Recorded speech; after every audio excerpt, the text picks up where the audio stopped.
Zipper Vạn Thọ xin chào anh em.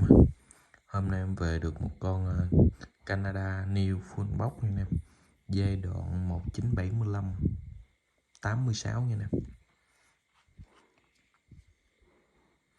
Box Canada nha anh em.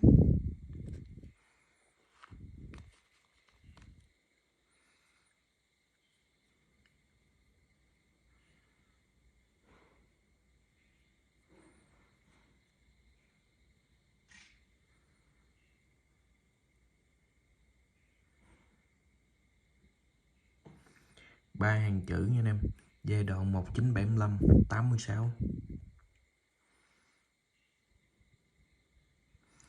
Cốt đồng mà sơn bóng khắc ăn mòn đổ sơn. New Full Box nha anh em.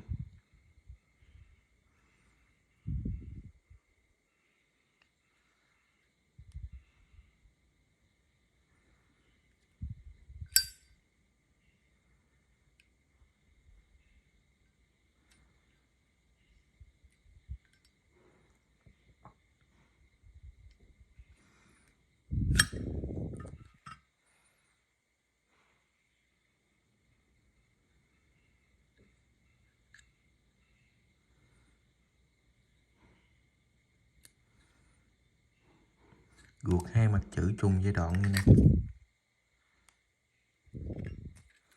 New Full Box còn khá là đẹp luôn. Dòng châm bóng nó sẽ xước tơ một tí nha anh em, xước tơ vài điểm thôi.